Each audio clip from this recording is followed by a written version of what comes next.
Então tá aí, né, gente, o princípio da presunção da inocência, né, dando continuidade à aula 3. Então o princípio da presunção da inocência era um princípio simples no Brasil, mas teve tantas reformulações no STF que virou um princípio bastante visado. Então precisa com cautela. Mudou vários entendimentos, vamos a ele. O princípio da presunção de inocência é no Brasil um dos princípios basilares do direito, responsável por tutelar a liberdade dos indivíduos, sendo previsto aonde? No artigo 5º, inciso 57 da Constituição, que enuncia o seguinte: ninguém será considerado culpado. Então está aqui. Ninguém será considerado culpado. Então, ninguém será considerado culpado. Até o quê? Até o trânsito em julgado. Então, para ser determinado culpado, para ser efetivamente culpado, precisa o quê? Transitar em julgado. E quando é que transita em julgado? Quando vai até a terceira instância. Entendeu?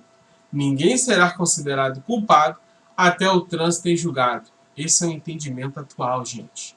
Precisa ser considerado culpado até o trânsito em julgado após a terceira instância, que é com STF, com STJ, de sentença penal condenatória.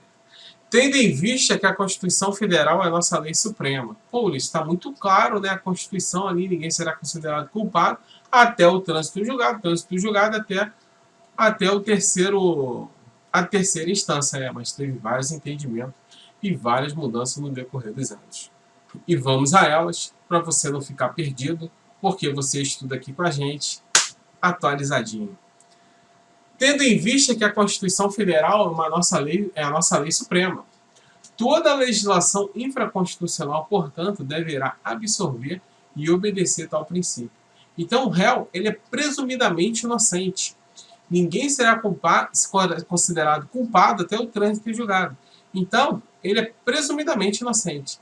Na decisão da STJ e em muitas outras pelo Brasil, os juízes e tribunais normalmente consideram que as excludentes de ilicitude devem ser provadas pela defesa. Gente, crava isso no teu coração. Vou até botar aqui, ó, marca texto. Os juízes e tribunais normalmente consideram que as excludentes de ilicitude devem ser provadas pela defesa. Os juízes e tribunais normalmente consideram que as excludentes de ilicitude devem ser provadas pela defesa. Decisão do STJ, gente. Os juízes e os tribunais consideram que as excludentes de ilicitude devem ser provadas pela defesa. Por que isso? Porque o ônus da prova não recai pela defesa. O ônus da prova é de quem acusa a gente. Então, se o cara cometeu aquele crime, quem está acusando é que deve provar que ele cometeu aquele crime. Então a regra é essa. A regra é que o ônus da prova é da acusação e não da defesa. Esta é a regra. Porém, decisão do STJ. Os juízes e os tribunais consideram que as excludentes de ilicitude devem ser provadas pela defesa. Ou seja, uma exceçãozinha aí, gente. Então, toda exceção cai na prova CESP. Então, de regra é o quê? Quem faz a acusação? O ônus da prova é de quem acusa. Por quê? O réu é presumidamente inocente. Então, quem é que está acusando é que tem que provar que o cara cometeu aquele crime. Porém, os juízes e os tribunais consideram que a excludente de ilicitude, para excluir aquela ilicitude, deve ser provados pela defesa. Show? Em outras palavras, não caberia ao Ministério Público provar que o acusado não agiu amparado por uma excludente de ilicitude. Então não cabe à acusação o quê? Provar que ele agiu amparado por uma excludente de ilicitude. Legítima defesa. O Ministério Público não vai alegar que foi legítima defesa. A defesa é que tem que alegar. Beleza? Mas sim a defesa provar que, no caso concreto, estava presente o quê? Uma excludente. E que, por consequência, não se concretizou a presença de todos os elementos da infração penal. Importantíssimo isso. O princípio da presunção da inocência é no Brasil dos princípios o quê? Basilares. Ninguém será considerado culpado até o trânsito em julgado de sentença penal condenatória. Na decisão da STJ, os juízes e tribunais normalmente consideram que as excludentes de ilicitude devem ser provadas pela defesa. Em outras palavras, não caberia ao Ministério Público provar que o acusado não agiu amparado por essa excludente, mas sim a defesa. A defesa tem que provar que o acusado tem a excludente de ilicitude. No caso concreto, estava presente uma excludente, por consequência, não se concretizou a presença de todos os elementos da infração penal. Em termos jurídicos, esse princípio se desdobra em duas vertentes, como regra de tratamento, no sentido de que o acusado deve ser tratado como inocente durante todo o decorrer do processo. Durante todo o decorrer do processo, ele deve ser o quê? Considerado inocente, do início até o trânsito em julgado de decisão final. Como regra probatória, no sentido de que o encargo de provar as acusações que pesarem sobre o acusado é inteiramente do acusador. Essa é a regra. O ônus da prova é de quem acusa. Não se admitindo que recaia sobre o indivíduo, o acusado, o ônus de provar a sua inocência. Então a regra não é ele provar a sua inocência, e sim a acusação provar que ele cometeu aquele crime. Beleza? Só que em relação às excludentes de ilicitude, a defesa que precisa provar que houve aquela excludente ali. Trata-se de uma garantia individual, fundamental e inafastável, honorário lógico do Estado Democrático de Direito. O princípio do estado de inocência ou da não culpabilidade, da presunção da inocência, são sinônimos, também conhecido como presunção de inocência ou presunção da não culpabilidade, sinônimos, né? É consagrado por diversos diplomas internacionais e foi positivado no direito brasileiro com a nossa Carta Magna. A Declaração Universal dos Direitos Humanos de 48, em seu artigo 11, primeiro diz: toda pessoa acusada de um ato delituoso tem o direito de ser o quê?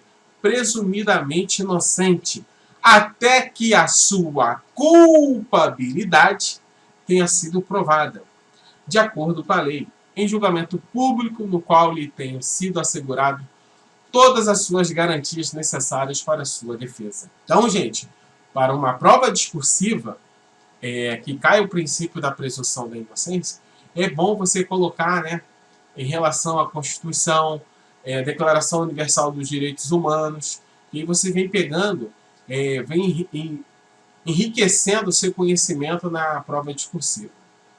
Então, isso aqui para uma prova discursiva, ó, é ganho fácil. Então, vamos lá. O princípio do estado de inocência, também conhecido como presunção de inocência, presunção da não culpabilidade, é consagrado em vários diplomas internacionais e positivado no direito brasileiro na nossa Carta Magna. Na Declaração Universal dos Direitos Humanos de 48, dispõe assim: toda pessoa acusada de um ato delituoso tem o direito de ser presumidamente inocente até que a sua culpabilidade tenha sido provada de acordo com a lei, em julgamento público e garantido assim a sua defesa.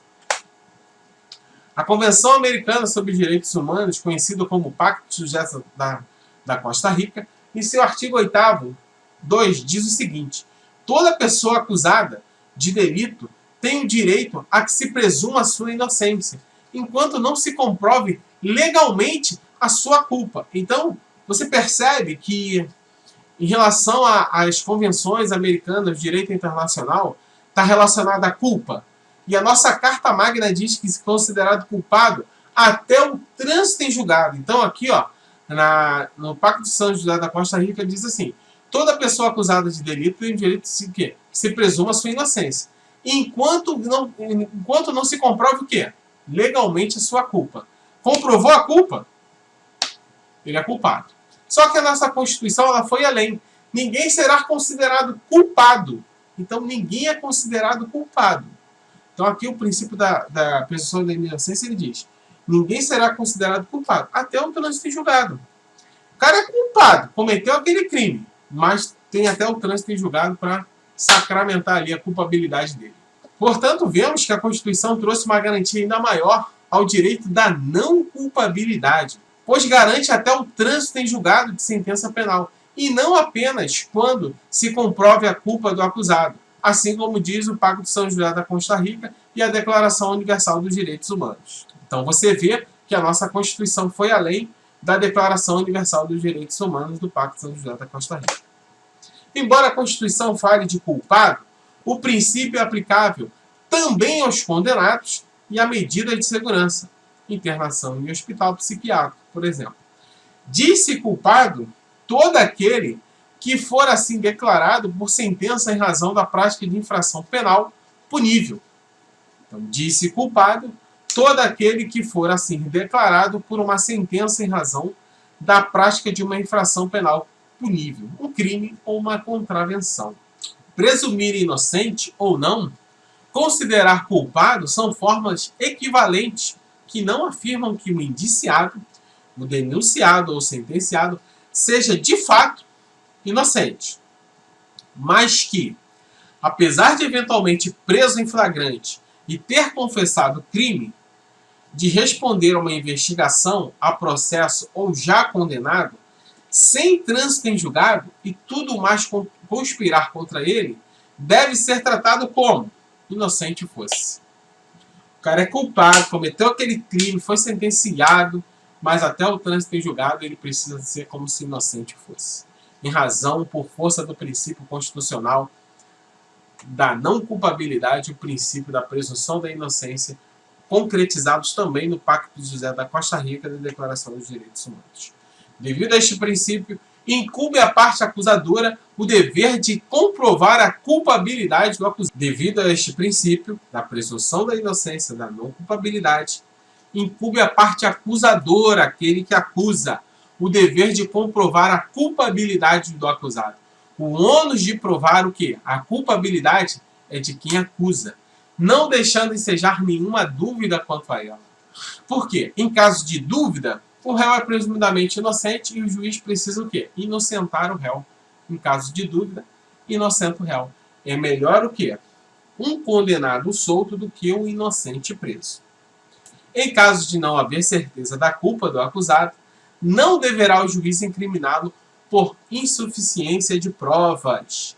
Este é o chamado indúbio pro réu, na dúvida inocenta o réu.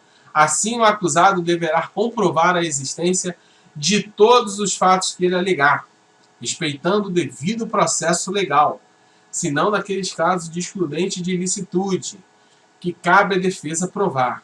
Beleza?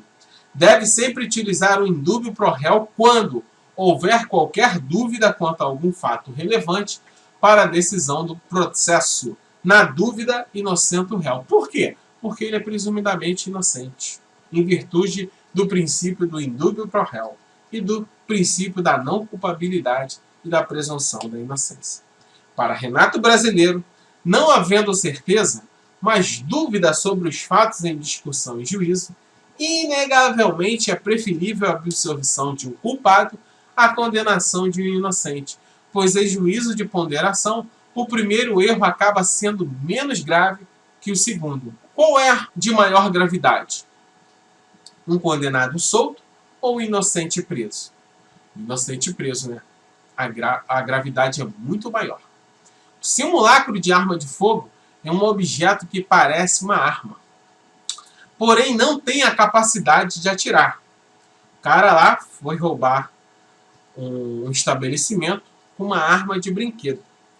Para caracterizar a qualificadora do crime de roubo, a violência ou ameaça deve ser exercida com o emprego de arma de fogo, de acordo com o 57, parágrafo 2º, A1 do Código Penal. Desse modo, não haverá qualificadora se o réu se utilizou de um simulacro de arma. Ocorre que não basta ele fazer essa alegação para restar afastado. Deve comprovar nos autos do processo de que o objeto utilizado não era uma arma propriamente, mas sim um simulacro. Quem deve provar? A defesa deve provar. Deve provar esse excludente aí. De quê? Que é uma qualificadora. Porque se é uma arma de brinquedo, se for uma arma de verdade. Então, o Ministério Público não vai falar que foi uma arma de brinquedo. Não, a defesa que tem que provar que é uma arma de brinquedo. Beleza? Para quê? Para afastar essa qualificadora do crime de roubo, que é o quê? Violência ou ameaça. Então tem uma tese do STJ 69, nulidade do processo penal. A ausência de intimação da defesa sob a expedição de precatória para oitiva de testemunha é causa de nulidade relativa. Então, a ausência de intimação da defesa sobre a expedição de precatória para oitiva de testemunha é causa de nulidade relativa. Nulidade relativa. A ausência de intimação da defesa sobre a expedição de precatória para oitiva de testemunha, nulidade relativa. Agora, a falta de intimação do defensor acerca da data da audiência de oitiva de testemunho no juízo deprecado não enseja nulidade processual, desde que a defesa tenha sido cientificada da expedição da carta precatória. A falta de intimação do defensor acerca da data da audiência de oitiva de testemunha no juízo deprecado não enseja nulidade processual, desde que a defesa tenha sido cientificada da expedição da carta precatória. Tese do STJ 51. Crimes contra o patrimônio. Cai bastante o crimes contra o patrimônio. Vamos dar aí uma aula só sobre eles, né? Os crimes contra o patrimônio, para a gente pegar bonito aí. Cabe à defesa o ônus da prova de demonstrar que a arma empregada para intimar a vítima era desprovida de potencial lesivo, que eu falei lá anteriormente. O cara assaltou o estabelecimento com uma arma de brinquedo. O Ministério Público vai falar, e foi uma arma de brinquedo. Não, o Ministério Público não vai botar que foi uma arma de brinquedo. Ele assaltou o estabelecimento, estava armado, violência e grave ameaça por estar armado. A defesa que deve provar que aquela arma era de brinquedo para afastar o quê? Aquela qualificadora. Beleza? A utilização de arma sem potencialidade lesiva, atestada por perícia como forma de intimidar a vítima no delito de roubo, caracteriza alimentar grave ameaça, porém não permite o reconhecimento da majorante de pena. A utilização de arma sem potencial lesiva, atestada por perícia como forma de intimidar a vítima no delito de roubo, caracteriza alimentar grave ameaça, porém não permite o reconhecimento da majorante de pena. O crime de porte de arma é absolvido pelo roubo quando restar evidenciado o nexo de dependência ou de subordinação entre as duas condutas e que os delitos foram praticados em um mesmo contexto fático, o que caracteriza o princípio da consunção. Então, gente, aqui, ó, cabe quem? A defesa. O ônus da prova de demonstrar que a arma empregada para intimidar a vítima era desprovida de potencial lesivo, ou seja, era de brinquedo. A utilização de armas sem potencial lesivo, atestada por perícia como forma de intimidar a vítima no delito de roubo, caracteriza alimentar grave ameaça. Então, é caracterizada aquela grave ameaça. Porém, não permite o reconhecimento da majorante da pena. O crime de porte de arma, importante aqui, é absolvido. Então, o cara foi roubar o estabelecimento lá, ele foi roubar com a arma de verdade. Roubou. Foi pego. Ele vai ser processado e condenado por portar aquela arma ilegalmente também pelo roubo? Não. Pelo roubo só. O crime de porte de arma, ele é absolvido pelo roubo, porque a pena do roubo é maior. Crime de roubo é mais grave. Quando restar evidenciado, né, o nexo de dependência ou de subordinação entre as duas condutas, que os delitos foram praticamente no mesmo contexto fático. O que está falando aqui? Então o cara, ele tem arma ilegalmente, não pode ter aquele porte de arma, nem andar armado. Ele roubou, porém ele não foi pego. Ele roubou aquele estabelecimento e não foi pego. E foi para outro estado com aquela arma. Só que pegaram ele. Você tem porte de arma? Tem documentação da arma? Não tem. Então vai ser preso aqui, porte de arma. Então você vê que não é o mesmo contexto fático. Ele foi preso por portar aquela arma ali. Se ele tem aquela arma e foi preso durante o roubo, então o roubo é absolvido. Então o porte de arma é absolvido pelo roubo. Se ele for pego depois, somente portando aquela arma ilegalmente, aí não absorve. Também ele pega ali o porte de arma ilegal. Beleza? Deve salientar que o indúbio pro réu só é válido até o trânsito em julgado da sentença, pois é até ali que vigora o princípio da presunção da inocência. Deve salientar que o indúbio pro réu só é válido até o trânsito em julgado da sentença, pois é até ali que vigora o princípio da não culpabilidade. Após o trânsito em julgado nas ações de revisão criminal, incumbe a quem provar a veracidade dos fatos. Então, após o trânsito em julgado nas ações de revisão criminal, incumbe a quem provar a veracidade dos fatos alegados. A revisão criminal é uma ação autônoma, tá, gente? Teve o trânsito em julgado. Acontecem erros em processos. Por isso nós temos a revisão criminal. Vigendo nessa situação, indúbio contra o réu.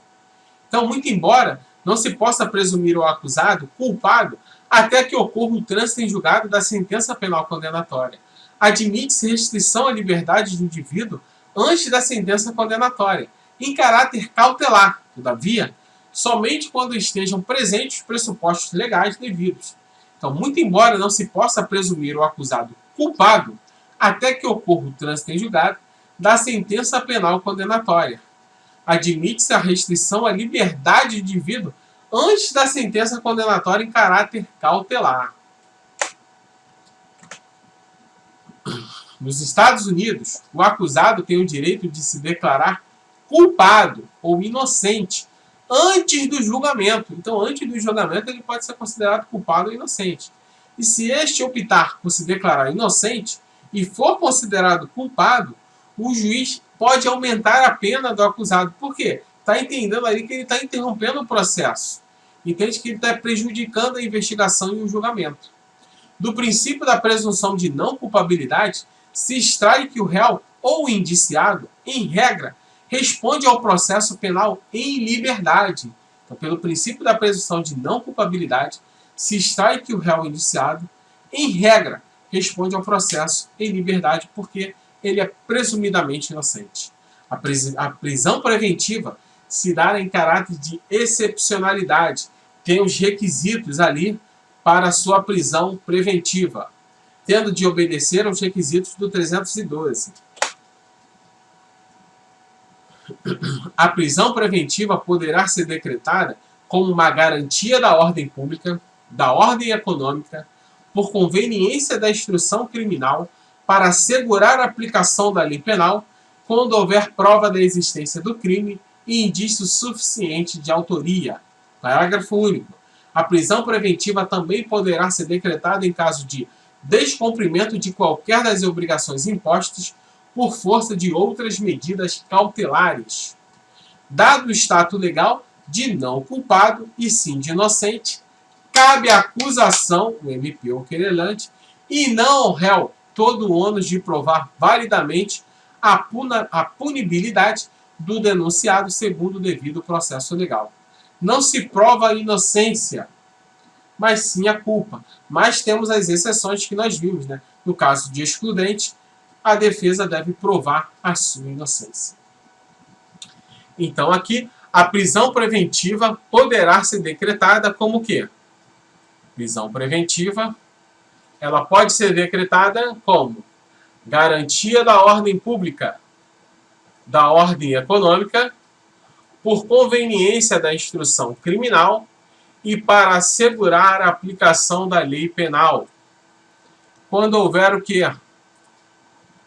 Quando houver prova da existência do crime e indício suficiente de autoria.